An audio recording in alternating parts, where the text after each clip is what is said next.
I never thought a normal Tuesday could turn into a memory that would haunt me forever. It started like any other day. I got up late, grabbed a granola bar and sprinted to school, dodging bikes and slow-moving cars. I remember thinking that the weather was unusually gloomy for April. Overcast skies that seemed to suffocate the streetlights, like the sun had decided not to bother showing up that morning. By the time I made it to class, I was out of breath, sweaty and slightly embarrassed, but the teacher just waved me in without a word. Our school had been talking about a lockdown drill for weeks. Posters were everywhere, on classroom doors, the hallways, even the bathroom mirrors. They warned us about active intruder scenarios, emergency codes, and how to hide. Honestly, I never paid much attention. Those drills were always boring and half-hearted. But that Tuesday, I wish I had listened. By mid-morning, we were in the middle of a standard history lesson. Mr. Carter, our teacher, was droning on about the Industrial Revolution, but my mind kept wandering. Something about the classroom felt off. I can't explain it. Maybe it was the way the sunlight through the windows was distorted, like the shadows of the blinds stretched too long, too dark, crawling up the walls like black fingers. I shook my head and tried to focus on my notebook, but then I heard it, a faint scratching. At first I thought it was my pen dragging across the paper, but no. This was coming from the corner of the room near the old storage closet. I glanced over. The closet was just a small wooden thing in the corner, painted the same pale yellow as the walls. But the scratching didn't sound like wood. It sounded like nails on a chalkboard, slow and deliberate. I froze. Nobody else seemed to notice. My classmates were scribbling away, oblivious. I leaned a little closer to the door, heart hammering. Then it stopped. Dead silence, except for Mr. Carter's monotone voice. Shaking off the unease, I wrote it off as a rat or maybe a loose hinge. But the feeling didn't leave. I couldn't stop staring at that closet. The shadows around it seemed darker than the rest of the room, almost moving. Later that morning, the announcement came. Lockdown. This is not a drill. Lock all doors and stay away from windows. The words echoed through the speaker system, slightly distorted like someone had tampered with the volume. Panic spread quickly. Teachers rushed to lock doors. Students ducked under tables. I felt my stomach churn. Normally a drill meant we'd just sit quietly for 10 minutes. This felt different, urgent. Mr. Carter instructed us to stay low. He told us not to open the closet. But I couldn't help it. Something in me drew me toward it. My classmates were shaking and whispering, but I moved closer to the corner, almost hypnotized. The closet door creaked when I touched it, and my hands went clammy. I could hear that same scratching sound again, only louder, faster, more insistent. "Stop it," I whispered, my voice trembling, and then the door opened on its own. Slowly, not pushed, not pulled, just opened. Inside, the closet was empty, or so it seemed. But the shadows inside, they didn't belong to the room. They shifted unnaturally, like smoke-forming shapes that shouldn't exist. And then I saw them, eyes. Hundreds of tiny red eyes staring from the darkness. I stumbled back, tripping over a chair. My classmates turned toward the noise. I tried to explain, but the words came out jumbled. The lights flickered, and in that moment everything changed. The scratching intensified, echoing off the walls. I swear I could hear whispers, soft and urgent. "Get out! Get out!" The next moments are a blur. We stayed under our desks for what felt like hours. Occasionally we could hear footsteps in the hall, dragging along the tiles in a way that made my teeth ache. The announcements came again, but this time the voice was distorted, almost guttural. It was saying our names. All of our names. Then it got worse. I heard my name whispered behind me, so close I could feel my ear hairs stand on end. I turned quickly, but no one was there. The shadows in the corner seemed to stretch further into the room, and the red eyes blinked. I wanted to scream, but my voice was gone. My throat was dry, my body frozen. Somewhere in the chaos, the door to the classroom, our supposedly locked sanctuary, opened. And it wasn't Mr. Carter. I don't know how I know this, but it wasn't him. It moved wrong, too fast, too fluidly, like it didn't have bones. My classmates didn't see it at first. They were too busy trying to call their parents on their phones, but the shadows noticed. They seemed to recoil slightly, then merge back into the darkness of the closet. Time lost meaning. Seconds felt like hours. Then, just as suddenly as it began, the intruder, or whatever it was gone. The doors had been secured again, the hallway silent. The announcements returned to normal, calm, and rehearsed. Lockdown over. Resume classes. Everyone looked at me strangely. I wanted to scream at them, tell them what I had seen, but the words felt trapped in my chest. My classmates laughed nervously, trying to shake off the fear. Mr. Carter kept teaching as if nothing had happened, even gesturing toward the closet like it was just a regular piece of furniture. I didn't speak for the rest of the day. At home, I tried to research what I'd seen, but every article about school lockdowns, intruders, or unexplained phenomena came up empty. Nobody else reported seeing the red eyes or hearing the whispers. I even asked my friends. They all said the lockdown had been normal, just a routine drill, but I know what I saw. I know the scratches weren't from a rat. I know the shadows weren't natural. I know the closet watched me. That night I couldn't sleep. Every time I closed my eyes, I saw those red eyes staring from the corner of my bedroom. And then I realized the shadows weren't confined to the closet. They were everywhere, lurking in corners, behind doors, under beds. The whispers continued, soft but urgent. Get out. Get out. I tried to tell my parents, but they dismissed it as stress or imagination. I tried talking to a school counselor, but even she shrugged and said it was likely a student prank. But I know the truth.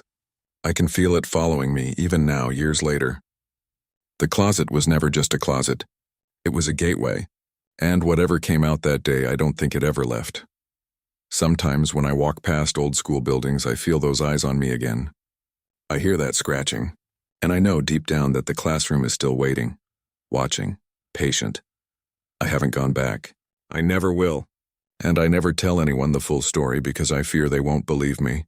And worse, I fear it might find me again if I speak too loudly. Because some things in this world are better left unseen. I never considered myself easily scared. I've always been the type to laugh at horror movies, shrug off creepy stories, and roll my eyes at ghost rumors. But after what happened that Thursday, I've realized that fear isn't about what you see. It's about what refuses to let you leave. That day started like any other. I arrived at school early because I had a science lab that morning. My backpack was heavy, my shoes scuffed from running in the rain, and I remember thinking the hallways smelled like wet carpet and cleaning solution, a combination that always made me feel slightly sick. My friends waved at me from the lockers and I waved back. Everything was normal, or at least it seemed normal. I made my way to my classroom, which was at the far end of the building. I'd never paid much attention to the architecture, but that morning I noticed something I'd never seen before. The hall seemed longer than usual. Maybe it was the way the lights flickered, casting uneven shadows along the floor tiles, but it felt wrong. I shook it off and entered the classroom. Lab experiments, Bunsen burners, and messy countertops were everywhere. My friends were already setting up, and I joined them. For a while, everything was fine. We joked, mixed chemicals, and waited for the teacher to arrive. Then the announcement came. Lock down. Lock all doors. Stay away from windows. This is not a drill. At first, it was like every other drill. We ducked under tables, locked the door, and tried to stay calm. But this time, the calm never came. The lights dimmed slightly and the air felt thicker, like the oxygen itself had grown heavier. I was the first one to notice it. The hallway outside our classroom didn't look right. I peeked through the small window in the door, expecting to see the empty hallway, maybe a janitor or two. But instead, it stretched, longer than it should have been, the fluorescent light stretching into darkness that made no sense. The far end of the hall wasn't visible, it just disappeared. I blinked, thinking my eyes were playing tricks on me. I pinched myself. Nothing changed. The hallway wasn't normal. It moved, not physically, but it felt alive. Then I heard it. A low, dragging noise like something heavy scraping along the tiles. I couldn't tell if it was coming from the far end of the hallway or behind me. My friends were huddled together, whispering, but I couldn't get them to notice it. My heart was hammering in my chest. I pressed myself against the wall and listened. The sound grew louder, accompanied by faint whispers. At first I thought it was students outside, but the voices were wrong, distorted, almost layered, like multiple people speaking in the same tone at once. Then the lights flickered violently, plunging the hallway into darkness for a moment before they came back on.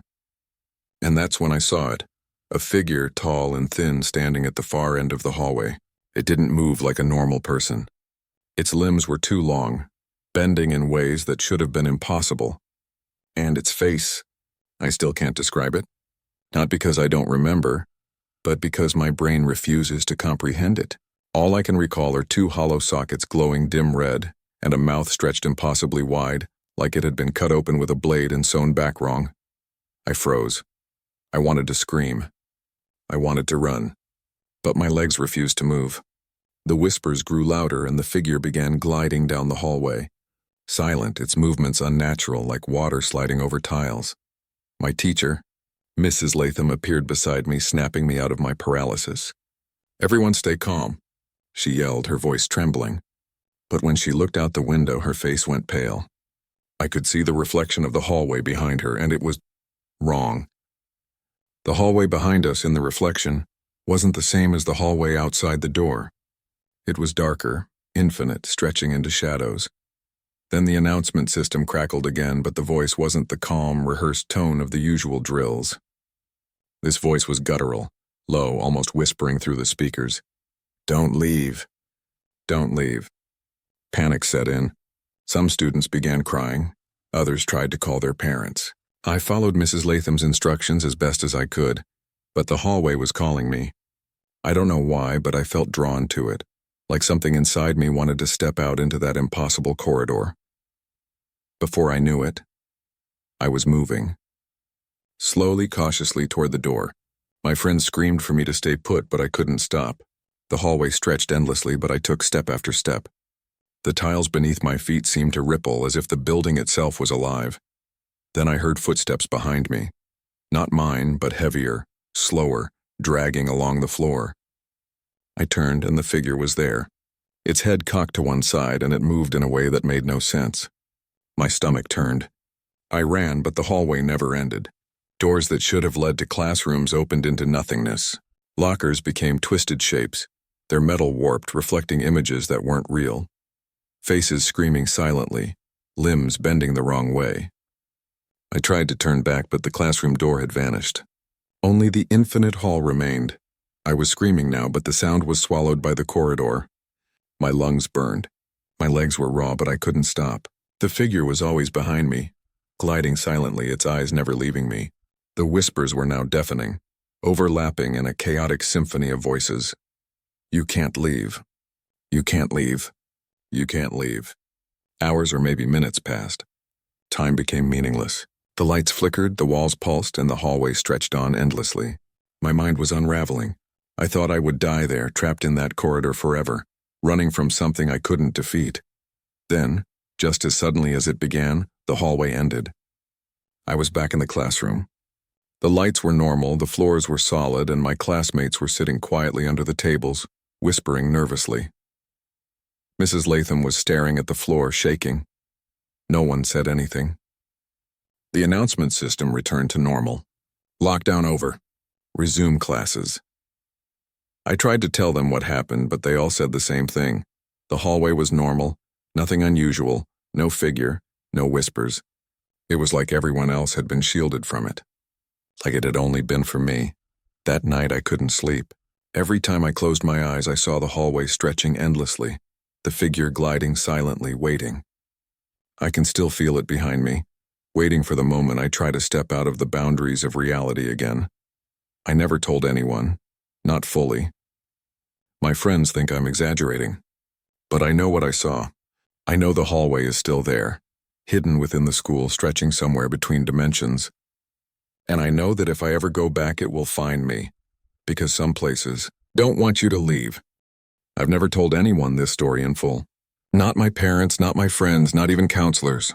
Every time I consider speaking about it, I feel that same weight pressing on my chest, the same dread that kept me frozen that day. But it needs to be said because whatever happened in that school, whatever it was, still follows me. It started like any other Monday. I was late, as usual, running across the wet playground and juggling a backpack that seemed too heavy for my 16-year-old frame.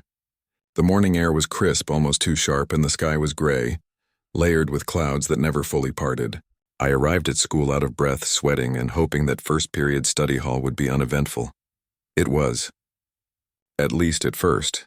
My study hall was in the old wing of the school, the part that no one really liked. The paint was peeling. The lockers were dented and rusting, and the ceiling tiles were permanently water-stained. Most students avoided it because it had a reputation. Creaky floors, weird drafts, and strange noises that couldn't be explained. I never believed in ghosts or anything supernatural, so I laughed it off. Until that Monday. We were sitting quietly when the first sound came. A faint whisper. Soft, almost imperceptible, like someone was speaking right behind my ear, but when I turned, the hall was empty. I glanced around. My classmates were focused on their books, completely oblivious. I shook my head, telling myself it was imagination. Then it got louder. "Get out." I froze, my heart thumped in my chest. It wasn't coming from anywhere in particular. It seemed to reverberate through the walls themselves. I tried to convince myself it was a student whispering behind a locker, but my eyes scanned the room. Empty. A few minutes later, the announcement came. Lockdown. Lock all doors. Stay away from windows. This is not a drill. By this point, my stomach was churning. I've been through drills before, but something felt different. Ominous. Real. The teacher rushed to secure the door, and we all ducked under the tables, trying to stay calm. But I couldn't stop staring at the walls. That's when I noticed it. The walls seemed alive. Slightly pulsating, subtle ripples moving across the paint as if something behind them was breathing. And then I heard it again. "Get out. You shouldn't be here." This time it wasn't soft. It was insistent, urgent. It sounded like multiple voices speaking at once, layered together in a way that made my teeth ache. The sound seemed to come from inside the walls, traveling along the pipes and wires curling around the ceiling. I clutched my head, trying to block it out, but the whispers persisted. I couldn't take it. I stood, careful not to draw attention from the teacher, and pressed my ear against the wall. What I heard next made me wish I'd stayed under the table. Voices. Hundreds of them screaming, whispering, pleading, and then a single distinct voice, low, guttural, dripping with menace. "We see you. We've always seen you." I stumbled back, my chest tight, eyes wide. My friends hadn't noticed, or maybe they had, but they were frozen, silent. I don't know how long I stayed pressed against the wall listening, but the building began to change. The air grew colder, thick with an almost metallic smell. Shadows stretched along the corners, moving independently of any light source. The ceiling tiles above started vibrating, faint at first, then violently, like something beneath them was trying to break through. And then the voice changed. It started speaking my name. Every word drawn out, deliberate. "Emily, Emily. Emily." I wasn't Emily, but the voice didn't care. My mind screamed that I needed to get out, and I bolted toward the door. Only it wasn't there. The classroom door had vanished, replaced by a solid wall that wasn't there before. Panic set in fully. I was trapped. I turned to the windows, hoping for escape. But outside was wrong too. The playground looked normal at first glance, but the swings twisted unnaturally, bending in ways they shouldn't. The trees swayed, though there was no wind. And the shadows of the other students? They weren't human. They elongated, melted into the walls and floor, crawling toward me. I ran across the room, slamming against the walls, trying to find another exit. That's when I saw it. A crack, a tiny fissure along the corner of the wall, pulsating with a faint red light. The whispers came from it, louder now, overwhelming.